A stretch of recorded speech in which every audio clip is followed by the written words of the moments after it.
세 번째 챕터입니다. 운송과 관련된 법규를 보도록 하겠습니다. 자, 이렇게 위험물을 운반 용기에 실었으면 이것을 옮기는데 그냥 운전하듯이 그렇게 옮기는 것이 아니라 위험물 안전관리자의 관리 감독 하에 움직여야 합니다. 자, 안전관리자를 선임을 하고 해임을 하고 이런 경우에 이 안전관리자가 모든 행정 업무를 도맡아 해주기 때문에 해임을 하고 나서 30일 이내에 선발을 하게 됩니다. 30일 이내에 선발을 하고 선임이 됐을 때 14일 이내에 소방본부장과 소방서장에게 신고를 하면 되겠습니다. 자, 이때 안전관리자 직무를 대행하는 기간은 30일을 초과할 수 없는데 해임한 다음에 이제 다시 선임을 하는 간격이 30일이라서 그렇습니다. 운송 책임자의 감독 지원을 받아야 되는 위험물은 알킬리튬 그리고 알킬알루미늄 이렇게 세트로 봐주시면 좋을 것 같고요. 자, 위험물을 운송할 때 감독 지원을 받아야 된다. 이런 문제가 꽤 많이 나옵니다. 감독 지원을 받아야 되는 위험물은 알킬리튬, 알킬알루미늄이 있고요. 그리고 우리가 자격증 이렇게 준비하는 것은 관련 업무를 하기 위함이나 확실히는 모르겠지만 언젠가 쓰이겠다는 그런 생각으로 취득을 준비하고 계시는데 이런 자격증을 취득하고 경력 1년이 생긴다면 운송 책임자가 될 수 있습니다. 운송 책임자는 사무실에서 위험물이 운반되는 것들을 관리 감독하는 역할을 하는데 우리가 꼭 위험물 관련된 직종에서 일을 할 때 자격증이 있어야만 하는 것이 아니라 안전교육을 수료한 경우도 인정이 되죠. 이런 경우에는 2년 경력이 있으면 인정될 수 있습니다. 운송 책임자는 뭐 하는 사람이냐 하면 이 위험물이 잘 옮겨지고 있는지를 관리 감독하는 사람이에요. 그래서 첫 번째로 할 수 있는 방법은 동승하는 방법입니다. 이동 탱크 저장소에 동승하는 방법이 있고요. 자, 대신 이 동승할 수 있는 게 한계가 있다 보니까 책임자가 대기하면서 미리 연락처 파악하고 연락체계 갖추고 운전자에 대해서 수시로 안전 확보 확인을 하고 그리고 응급처치하는 경우 이런 경우에는 운송 책임자가 사무실에서 컨트롤을 할 수 있게 됩니다. 운송과 관련된 규정에서 안전교육이나 기술을 가지고 있는 사람이어야 하고 자, 이번에서 이 안전과 관련된 이런 업무는 이제 시도지사가 하는 것이 아니라 소방청장이 해야 되는 일이기 때문에 틀린 답이 되겠습니다. 자, 운송 책임자가 사무실에 대기하면서 해야 되는 거 운송 경로를 파악해서 경찰서가 아니라 소방서입니다. 우리는 불과 관련되기 때문에 소방이고요. 안전 확인하고 조언하고 감독 지원하고 이러한 것들을 사무실에서 수행을 해 주셔야 합니다. 자, 위험물 운송자는 이동 탱크 저장소를 운전하는 사람이라고 생각하시면 될 것 같아요. 자, 운송자가 되려면 이제 위험물 분야의 자격을 취득하거나 안전교육을 수료해야 합니다.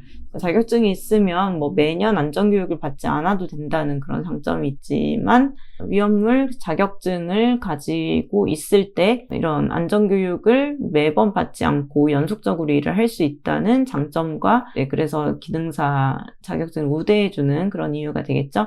자, 위험을 운송할 때는 이런 점검들을 충분히 하는데 특히 장거리는 조심해야 됩니다. 장거리는 340km 그리고 그 밖의 도로에서는 200km 이상을 장거리라고 보는데 이때는 2명 이상의 운전자로 해야 합니다. 자, 근데 우리가 도로에서 운전하시는 분들 보면은 꼭 그렇게 2명이 운전하시는 분은 많지가 않아요.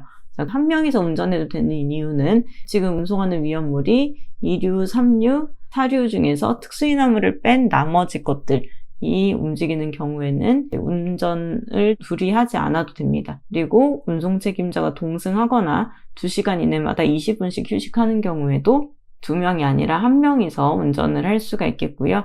그리고 위험물 안전관리 카드를 휴대해야 되는데 특수인화물 1석유류에 대해서는 안전카드를 휴대해야 됩니다. 그리고 나머지 1, 2, 3, 5, 6류는 그 안에 품명을 구분하지 않고 전체 다 위험물 안전관리 카드를 휴대해야 합니다. 자, 그리고 접지 도선을 설치할 때는 4류 위험물 중에 특수인화물 1석유류, 2석유류까지 도선을 설치한다는 것도 정리를 해두시면 좋을 것 같습니다.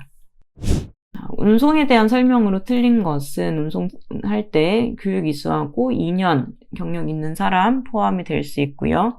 그리고 별도 사무실에서 대기하면서 이행하는 방법이 있습니다. 알킬리튬과 알킬알루미늄 등록 지원 받아야 되는 거 맞고요.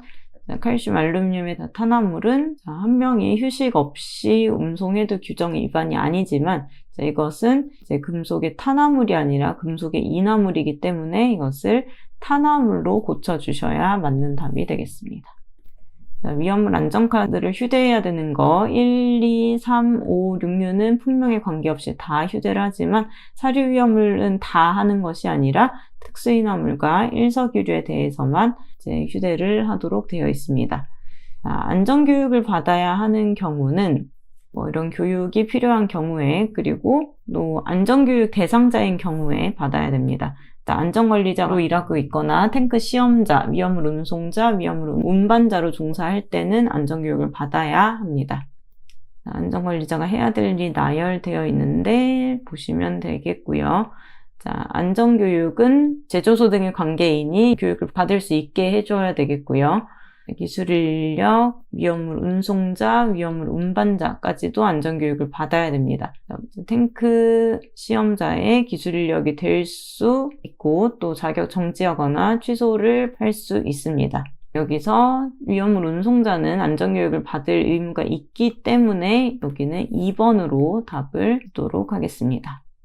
그러면 탱크 시험을 하는 사람들은 뭐를 하는 거냐? 이러한 장비들을 가지고 이 탱크가 구멍이 난 곳은 없는지 이런 것들을 잘 보는 건데 탱크 시험에 해당하는 그런 검사들이 이런 충수검사, 용접부검사, 안반탱크 검사 이런 것들이 있다는 것까지 표시를 하고 탱크 시험자 갖추어야 되는 장비의 경우에는 이것은 실기에 나오는 경우가 한 2번 정도 있었습니다. 그래서 필요한 장비가 어떤 것들이 있는지 한번 보시고 실기 준비할 때 이 내용은 쓸 수 있도록 연습하는 것이 좋겠습니다.